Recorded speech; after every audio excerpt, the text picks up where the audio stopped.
Algae has had a spot on dinner plates on every continent going back to time immemorial. If you've ever eaten sushi, or cottage cheese, or drank a glass of chocolate milk, you've eaten algae. Algae is an ancient food. When the Spaniards arrived in Mexico in the 1500s, they saw the Aztecs making small loaves of spirulina, a blue-green algae gathered from a nearby lake. Spirulina also grows naturally in alkaline ponds in Ethiopia, in Kenya, Tanzania, and Chad, where it's harvested and turned into edible cakes. Spirulina are tiny, but together they pack a nutritional punch. They contain more beta-carotene than carrots, more iron than raw spinach, and gram for gram, more calcium than milk. At Earthrise Nutritionals in the California desert, spirulina is grown and processed as a food supplement. There are 40 spirulina ponds here, each as big as a football field. This is the oldest and the largest spirulina farm in the world. Dr. Amha Belay is one of the world's spirulina experts. Over the years, his research has improved spirulina yields. It's reduced the cost of production and isolated algae extracts that hold great promise. His long-term goal is to produce spirulina to feed a hungry world. This is an ordinary farm. It may not look like a farm. It is may sound a little high-tech, but it's basically like the farm next door. But you're in the desert. Why do this in the desert? This particular species, Arthrospira platensis, requires high temperature and plenty of sunshine. And this is the perfect environment to grow it. Mineral-rich Colorado River water is pumped into the holding ponds where the sediments settle out. After the water's filtered, it's piped into the growing ponds. Dr. Belay, how deep are these ponds? These ponds are about 20 to 30 centimeters. So that's about 1 to 1.5 feet. A foot and a half deep. And why are they shallow? Why do you keep them so shallow? They are shallow because we want the algae to get light. The light comes from the surface, and if it's too deep, the light cannot penetrate deep. So that's why they have to be shallow. So what temperature do the spirulina grow fastest at? They grow at around 35 to 37 degrees Celsius, which is over 100 degrees Fahrenheit, between 100 to 120 degrees Fahrenheit. And what do the paddles do? The purpose of the paddle wheels is two. One is when we add nutrients, the nutrients will be mixed across the length of the channel.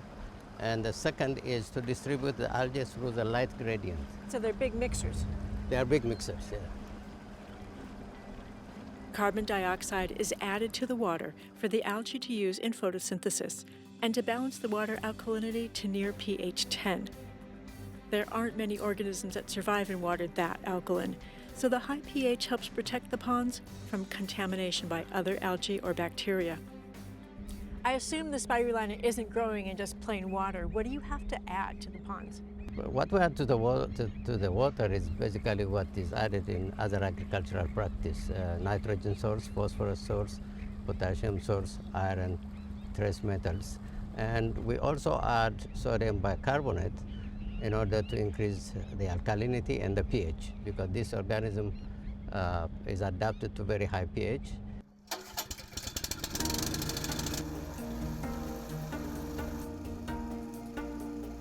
At summer's peak, in the intense desert heat and sun, these ponds are harvested around the clock, yielding up to 3 tons of dried spirulina in a single day. Still, the focus is on quality, not on quantity.